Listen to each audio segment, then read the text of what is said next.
most people are just oblivious of two things.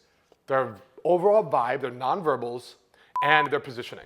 I'm going functional now. I'm not dressing like, I got my suit, I got my best fucking, loafers. Like, no, like you're dressing for what you're doing here. Your personality over rules? What do you mean? Like when someone might see someone like Pierce is really overdressed at like a rocker bar or something. If he knows he's going to a rocker bar, why would you dress like that? Let's say you just happen to just be like, no, I'm an idiot. Then you're stuck. Then you're stuck presenting the wrong frame. Okay. You just are. Now you could try to overcompensate with personality again, but now it's an uphill battle. I see. Like they have a frame of you, Yeah. You'd have to have a justifier for it. You'd have to reframe it. You'd have to just look at your hands awkwardly, whatever he's doing. You'd have to just figure that out, okay? It's like they call them fingers, but I've never seen them fing before. So, you can go like the chameleon style, which is like plain, a little pop out, which is like, it's not fitting an avatar, but it could kind of blend wherever. Right. So that's ideal. If you get more really advanced, that's ideal. Even going to raise is too much. You're thinking like a Frankenstein. Let me get like the greatest blazer of this style and the greatest rocker shirt of that style, and I'm gonna wear a hippie headband of that style. No, that's fucking Frankenstein. That doesn't work. What I'm saying is like a chill look. Like this is kind of like a chill style.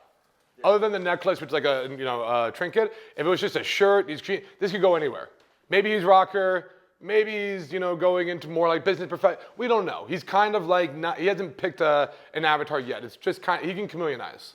So the more advanced you get, the more I would lean towards a chameleonized type of approach, because now any girl I meet, I figure out what tribe she's part of, and I can just blend as I'm kind of that. Cool. Okay. Make sense? Yes. All right. For newbies, guys who are more new, just pick a fucking out, go balls to the wall. Really just own it. It's gonna help you so much more. It's gonna be more polarizing, but when it hits, it's gonna help and hit way more better. And then as you get better, you can start making more like, all right, I don't have to go as polarizing. I can get all kinds of girls now, versus I'm going for this girl, But then again, if I really just wanted one type of girl, I just love the fucking hippie girls. I just love them. That's all I want.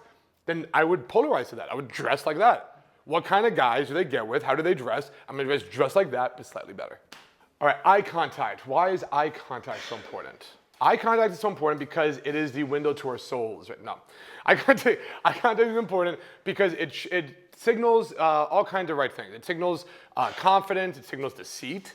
It could signal, how we're thinking, if we're logical, if we're present, if we're in our heads. Eye contact shows us so much different stuff of where our mind is at. Guys who are not confident with eye contact, like the girl's gonna feel it. It's a great test immediately for her to know if you're just, the way to say it, if you're a bitch or not. Like it's an easy, nice way of her like signaling. Yeah. Stop squinting. Did some eye contact yesterday at the airport. I immediately see them freaking out. I'm gonna get into there's good eye contact and bad eye contact. Because there's a good way to do it and a bad way to do it. I'm gonna go over creepy vibe, things that make them freak out. It's a good. I'm gonna break it. Yeah, no. I'm gonna break it down at least, but at the you have to do it, and you're gonna have to fuck it up and do it wrong before you do it right. Like that's just how it is, okay? So, why it's important.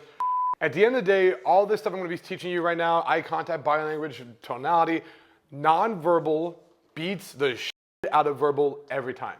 Just understand when things are not going the best, when things are not going perfect, chances are it's your non-verbals. Like 60, 70% of the time. It's not, everybody asks me, what do I text? What do I say? What do I text? What do I say?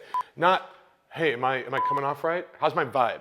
What's my vibe? You asked me about your vibe, and I was like, finally. I'm like, good. That's shit we're gonna be talking about. Good shit. But for the most part, most people are just oblivious of two things. Their overall vibe, their nonverbals, and their positioning. Where they're standing, if they're facing Earth. If you guys talked last night, the guys who were at me last night, you saw how much advice was just about like how you're facing, where you're standing. I'm just like, I don't even have to listen to you. I already know shit's fucked up just because of this.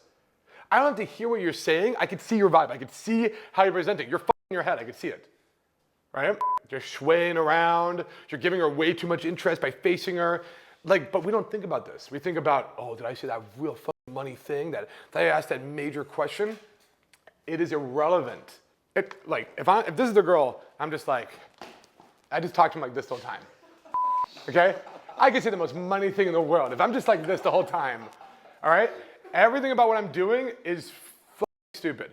All right? It's just not gonna work. I don't care if you have the best routine, the best story, the best line. It doesn't work.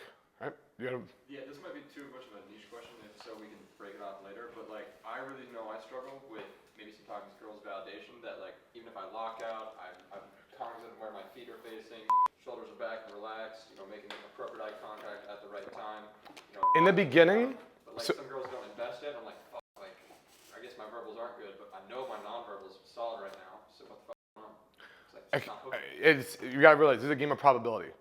Sometimes, and that's the thing, when you're process oriented, you'll really get this down, this is like poker. This is a game of high probability. So at the end of the day, you can make all the best moves and get a bad reaction. Okay. And you can make horrible decisions and moves and get a good reaction. It doesn't mean you're good at this shit. All right? I think as Eric once said, it's not about, knocking on 100 doors to see what opens. It's about knowing what knock opens a door.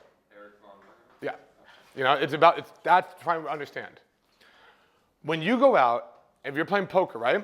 A great poker player, if he plays one hand, you pretty much almost have the same odds of winning that hand as he does. Almost, okay? A heads up, one-on-one, one hand down, that is a professional poker player's nightmare.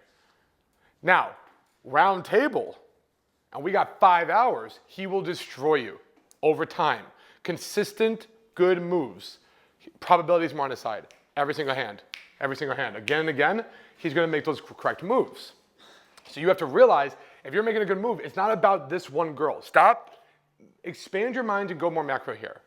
Especially for results. Results have to be macro focused, not micro. For me, when I go out, it's not me and this girl. It's not about the set, it's not about the interaction. It's about me and the night. I'm measuring success by the night.